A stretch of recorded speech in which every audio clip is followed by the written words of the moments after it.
বছর ঘুরলেই রাজ্যে বিধানসভা নির্বাচন, তার আগে একদিকে আরএসএস এর সদস্য সংখ্যা বাড়ানোর আহ্বান জানালেন খোদ সংঘ প্রধান।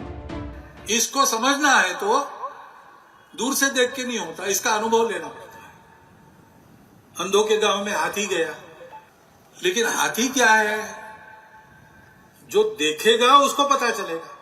इस संघ को समझने के लिए आप संघ के अंदर आइए। मन की मर्जी है तब आ सकते हैं, अगर मर्जी उखड़ गई तो आप बाहर जा सकते हैं। অন্যদিকে আরএসএস এর কৃষক সংগঠনের অখিল ভারতীয় অধিবেশনে যোগ দিয়ে বঞ্চনার অভিযোগে সরব হলো রাজ্যের প্রতিনিধি দল। আমরা পশ্চিমবাংলা থেকে এসেছি, পশ্চিমবাংলার কৃষকদের যে কি দুর্দশা প্রতিটি ক্ষেত্রে।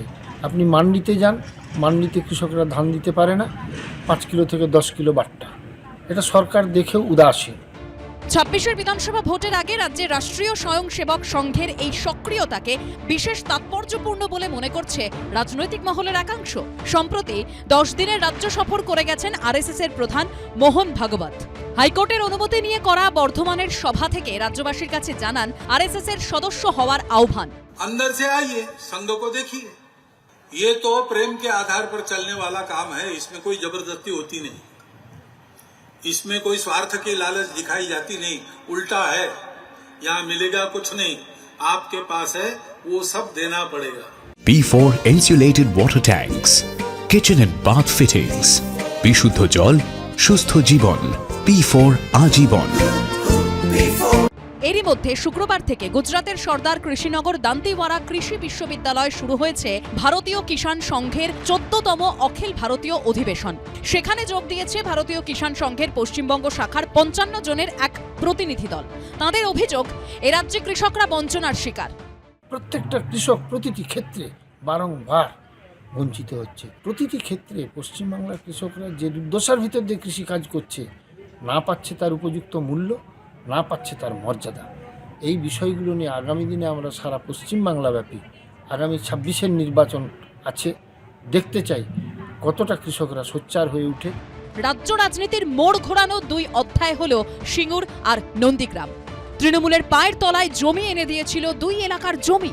তাহলে কি বিধানসভা ভোটের আগে কৃষকদের পালের হাওয়াকে কাজে লাগিয়েই ডিভিডেন্ড পেতে চাইছে আরএসএস? তাতে কতটা লাভ হবে বিজেপির? সারা দেশ জুড়ে রাষ্ট্রীয় স্বয়ংসেবক সংঘের বিভিন্ন ধরনের ক্যাম্প, বিভিন্ন ধরনের প্রশিক্ষণ শিবির আয়োজন করা হয়ে থাকে।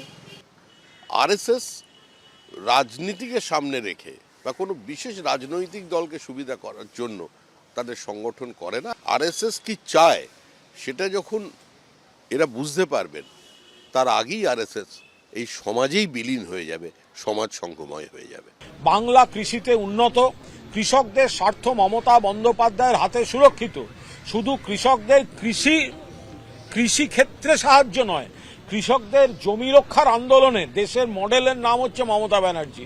ফলে আরএসএসকে বলুন, দিল্লির উপকণ্ঠে বিজেপির বিরুদ্ধে যে কৃষক নেতারা বসে রয়েছেন, যে কৃষক আন্দোলন চলছে, আগে তাদের পাশে গিয়ে দাঁড়ান। বামেদের অভিযোগ, বিজেপি ও তৃণমূল সবাইকেই সাহায্য করে আরএসএস। তাদের লক্ষ্য বামেদের দুর্বল করা। আরএসএস কে প্রতিদিন অঙ্ক করতে হচ্ছে বিজেপিকে কতটা সাহায্য করবেন, তৃণমূলকে কতটা সাহায্য করবেন। যেটাই করুন না কেন, বামেদের দুর্বল করার জন্য লক্ষ্য। এটা একেবারে আরএসএস এর ঘোষিত নীতি। বিজেপির ক্ষমতার চাইতে তৃণমূলের ক্ষমতা হলে ওদের কোনো অসুবিধা নেই। ওরা চায় যেন বামেরা নিশ্চিহ্ন হয়। এদিনই ছিল অখিল ভারতীয় অধিবেশনের শেষ দিন। বঞ্চনার প্রতিবাদে বিধানসভা ভোটের আগের আন্দোলনে নামার হুঁশিয়ারি দিয়েছে ভারতীয় কিষাণ সংঘের পশ্চিমবঙ্গ শাখা। অর্ণব মুখোপাধ্যায়, শিবাশিস মৌলিক ও সোমনাথ মিত্রর রিপোর্ট, এবিপি আনন্দ।